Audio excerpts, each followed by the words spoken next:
Hi, I'm Brett Jennings, and for the last 12 years, I've traveled the country to meet, mentor, and mastermind with some of the brightest and best minds both inside and outside of real estate. I've taken those ideas, brought them back to our team of experts, and sold hundreds of homes per year all across Silicon Valley, and this is how we do it. Brett Jennings with Real Estate Experts here. Super excited today to catch up with an amazing team leader who's absolutely crushing it. And gone really taken his team from a place of real challenge last year to a place of massive success this year. Ian Batra and his wife, Laura Batra. Good to catch up with you guys. Congratulations on your recent success and welcome. How are you guys doing today? Doing awesome. Beautiful day. Cool. So Ian, I want to acknowledge you for, doing what is sometimes tough as a team leader, making changes to get things on the right track, and just to see what amazing success that you've are having. You last year in 2020, I know with COVID was a challenging year, but as a team leader, how did you guys end up the year in 2020? Just around like 20 million-ish, like a little 20 million plus. And we, it's definitely, I know some agents had their best year ever in COVID. We had some significant challenges. Lost quite a few agents and, ended up going back to the drawing board and restructuring the team, obviously now with real estate experts, and I'm sure we'll dive deep into that in a little bit, but yeah, we kind of had to take it all the way down and rebuild the whole thing. Yeah. And if you could just and now, I what I'm hearing and seeing is, we're just 2 months into the year in 2021. Actually, we're coming into our third month here in March, but just in the first 2 months of the year, you almost doubled what you did in all of last year in just the first 2 months. Is that right? Yeah, we as of last night, we're 41 million. 41 million in business pending closed year to date. That's just awesome. So let's talk about that, because I know some team leaders, aspiring team leaders who are kind of at this game, trying to figure it out and get it right and put it together. And we're going to talk about all that today. So tell me a little bit about your backstory, what prompted you to start a team, and what the team looked like up until 2020. Maybe we can your 2-minute backstory. Yeah, sure. So for us, running a team really grew out of, about 5-6 years ago, I was I'd gotten into coaching. I've been coaching with Tom Ferry for quite a long time. And basically, when I got, started advertising with Zillow and doing a lot of online advertising, I got overwhelmed with leads. I was doing great as an individual agent, but I had too many leads. And so I was looking for people to help me work some of the leads that I couldn't work myself. I didn't know what I was doing. I didn't have an assistant. At some point we got a virtual assistant who's still with us today, and she's amazing. But we basically we're kind of just out of necessity and out of not wanting to waste opportunities is where we got the team.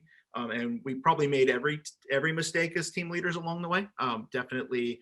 And then, I think, over the years, probably had 3 or 4 different iterations. Now, of course, the formula is finally working, obviously, and a lot of it under your mentorship and guidance, as well as my other great coaches, my Tom Ferry coach, people who are in my corner.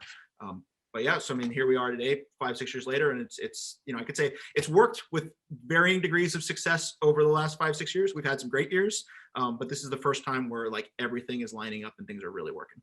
All cylinders are firing now. Everything. Yep. Well, let's talk a little bit about that, because I know personally, in building my own team, I went through 2 different kind of tear down and rebuilds to build a successful team. And the first time, I recognized I had lots of leads, but I just at the time just grabbed agents from the office. I have so many leads, I just need help. And I just brought in a bunch of people that weren't necessarily, quote, the right fit. And that was the first learning lesson. We got about a year down the track and things kind of fell apart. Then the second step for me was really after that rebuilding was okay, now I need the right systems, because I didn't have we started getting a lot of deals going once I had better agents, but they didn't have necessarily the best admin support. And then that represented its own challenge. So the last iteration of, I think, was getting the people right, the systems right, and then lastly the leads. So I think to scale, right, a great team, you need one really good agents that are not just your average agents. You need really good systems to be able to track, measure, and monitor the performance of your agents. And then you need really good leads that are scalable. So as you add more agents, you can do that. And we originally started doing that with like pay-per-click. And the agents would get frustrated, like, man, I got like 100 of these leads, and like 3 people actually want to buy a house. Yeah. Right. So tell me what your experience has been with people, systems, and leads, kind of where you were and where you are now. How many people did you have on your team last year? How many people do you have on your team now? And what between systems and people and leads is your team looking like? Yeah, rolling into 2020, we had us and then 4 agents on the team. Mm-hmm. And we ended up basically when shelter in place hit like March 15th, we were actually 2020 kicked off great for us. We had like I think about $8.5 million in escrow, and when the shelter in place hit, every transaction went haywire. Every single transaction, and we went from like if it could go wrong, it did. Sometimes we went yeah, literally I've never had a client pull out with like loan docs out. And that happened. So, and it was stressful. And we were like, I gotta say, I was probably working 15, 17-hour days to make no money. Now I work 17-hour days, but we're actually selling stuff and doing well. Last year was working probably more stressful, working just as much and losing every penny that we were, watching our bank accounts empty. And then we lost a couple team members. Ultimately, when we talked about the people, the team members we lost, it was probably for the better. It wasn't necessarily the right fit. It was one of those situations where we were talking about getting the right people. So coming out of 2020, we kept the 2 agents that I never wanted to leave. They're still with us today, and both of them are having their best years ever. So, both Andrew and Francis, who have been with us a long time, are doing amazing. And they're both, Andrew's on fire, and he's doing what he was probably always wanted to do, which was working the higher end, doing lots of higher end buyers. Francis is actually a part-time realtor, which we say realtor should be part-time, and she's selling 2 houses a month, just rocking everything. And then, this year, you and I talked about this when we made the transition to real estate experts. And my Tom Ferry coach, Jeff's always been in my ear about it. It is recruit better agents. Yeah. So the funny thing is, we now are a team. So we actually have 9 licensed agents on our team. But of that, myself, I'm in production, and then 6 of our other agents are in production. But we ended up adding either support people or partners. Kind of like Laura, you're licensed, but you're not as much in production, but serving more in a support role.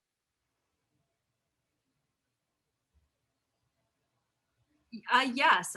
So that was also another game changer for us, was the team management aspect. Because before I had worked in marketing, with things, I kind of dabbled a little bit here or there. I've done some ISA stuff, but with the expansion, the rapid expansion of the team, we really needed somebody kind of in a nerve center running the operations. And so when I finally kind of took on that role, it's really allowed us, I think, to scale up, because I'm able to make use of the systems that you have, and then also to put our own systems in place for how we run the team to be able to just escalate the amount of business we do very quickly. So I think to add on to that, Laura and I are very similar, like in terms of our interests and socially, like that's one of the reasons we obviously are married and get along great that way. Our work styles and our sort of our strengths in work are complete opposites. Laura's the total operator, driver, organized. I think we're both drivers, which is probably where some of the success comes from. But I'm an artist. I'm distracted by everything. But I thrive on being in front of people. And I think we realized rather quickly, I'm only really, really good at 3 things, but I'm really good at those 3 things. And that's coaching and leading the team, giving presentations, and negotiating contracts. Everything else is, and of course, what you've told me, and my longtime coach Jeff's always told me, so those are the 3 things that make the most money in real estate. So what we did this year was Laura took on kind of everything else, and I just focus on those 3 things. And so I go out and I do that. So I do my own production. I help our 6 other agents in production with those 3 things. So I go in and do presentations with them, and then I of course coach them through their transactions and work on their plans, and then I deal with negotiations, and that's pretty much it. And then Laura's taking those, and it took a little while because the agents, especially our agents who've been with us longer, were coming to me for everything. And it was this slow transition where now, like, everybody goes, like, they're going to Laura for everything else, and they're coming to me for those 3 things. And that's kind of like what we had to retrain the team a little bit to do, but it's worked out much better. And I think the team's happier because they would come to me with stuff, and it would like frazzle me, and I couldn't handle it because it was they were coming to me for all those other items, and I'm like, no, this isn't me. Now they go to Laura, and Laura's on top of it because she's got that operator personality, and she's taking care of the back end, like making sure they have everything else they need, and then I'm just helping them put deals in escrow, and it obviously showing in the numbers. So awesome. Well, let me unpack that just a little bit, because what I hear from you is you've scaled up the number of agents on your team. You've scaled up the quality of agents on your team. Absolutely. Yes. So we're talking about the 3 things that it takes to build a successful team: really good people, really good systems, and really good leads. So you've gotten higher quality and more people, and I think we've actually helped even put a person or 2 onto your team for you. Yeah, you guys have, and the people, even people we identify or we're talking to together, you guys have done a great job helping us to explain what we do at Real Estate Experts and bring them onto our team as well. So I think it's been, recruiting has certainly been a team effort. Awesome. A lot of folks that we've brought on have been far more experienced, and we have that more of a partnership kind of relationship with them than just necessarily a team membership. But I think that makes a huge difference. So in this equation of like building a successful team, it is about the talent level of the agent. More so in this market we're in the San Francisco Bay Area, Silicon Valley, coastal, because our price points are high. You can't just hire a green agent and expect them to crush it and go sell 2 or 3 houses a month, because your consumers are pretty savvy. They want a smart, really sharp, knowledgeable agent on the other end. Yeah. So to attract and retain that person is important. But so you've done the first thing right. We've added a lot of really great agents. What I'm hearing from you, Laura, is that you've leveraged the Real Estate Experts platform, where before, when you were working for Ian's team, you were doing marketing, you were doing ISA work, you were doing all these other things, and you've been able to delegate a lot of those activities as far as transactional management, some of these things, to the support that's part of Real Estate Experts, and now put you more as in kind of the team organizer role, where you're elevating, you're doing a much better job there, it sounds like.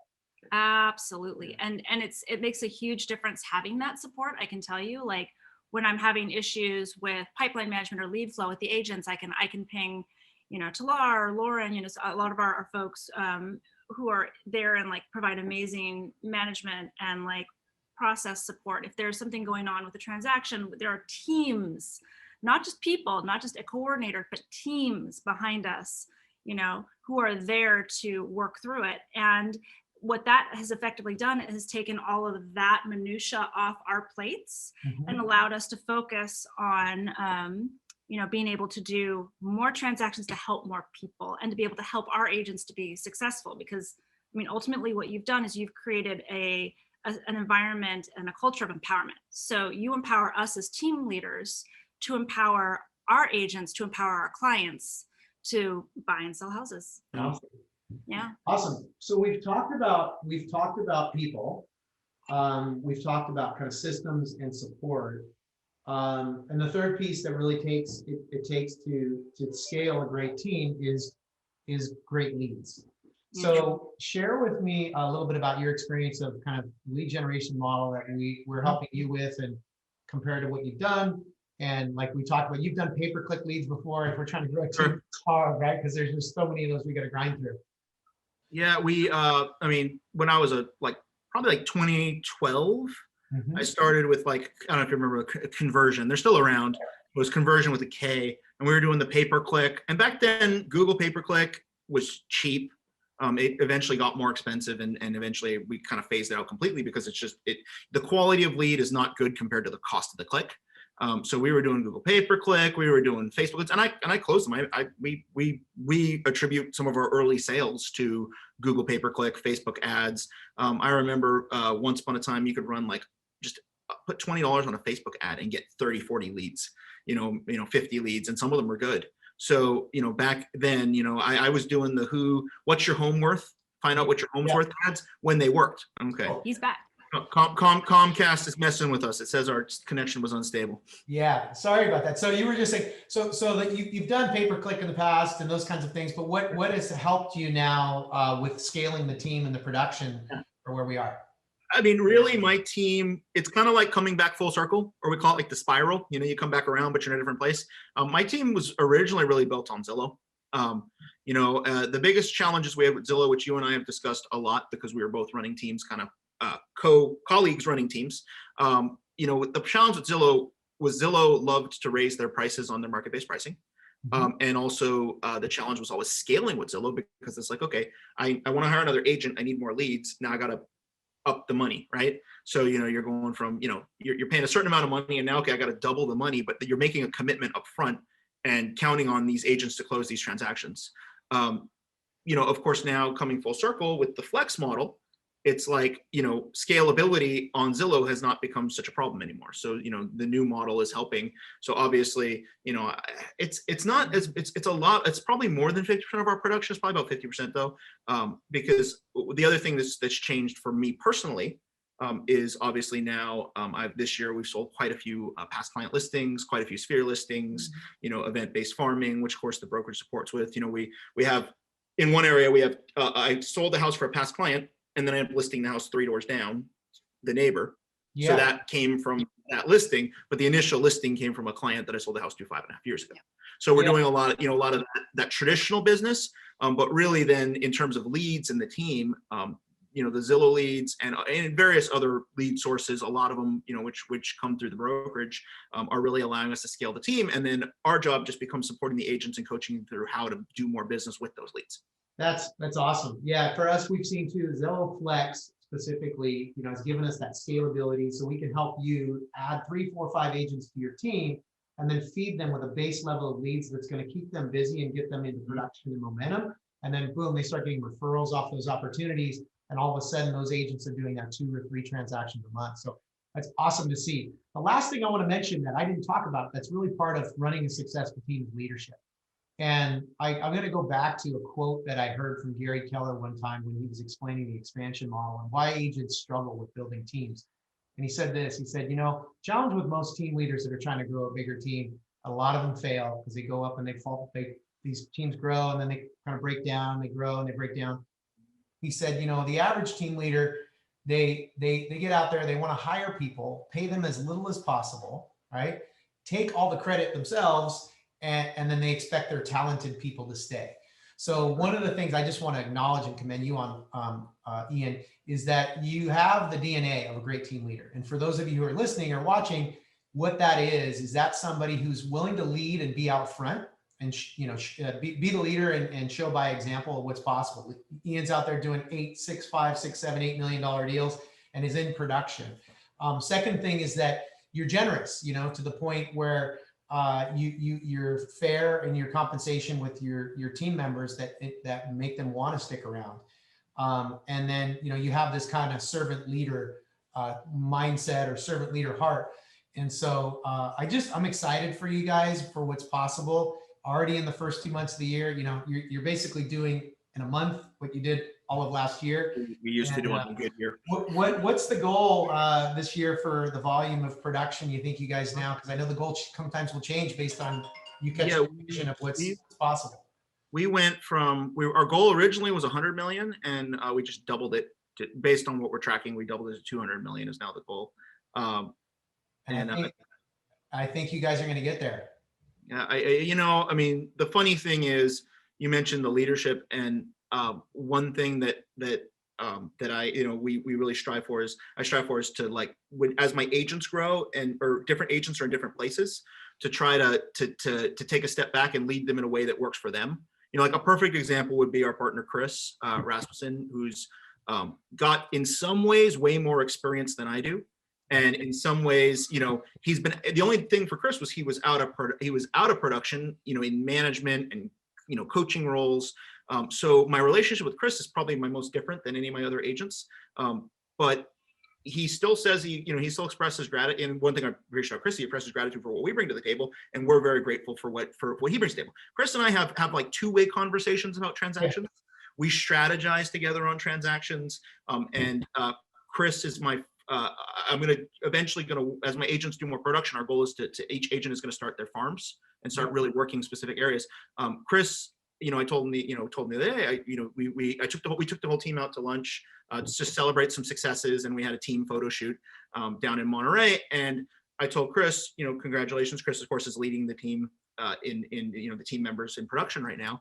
And so I offered him, hey, you've earned your first farm. So we're starting Chris's farm, and then as the other agents cross a certain threshold of production, we're going to start doing their production. So our goal as that aspect is to kind of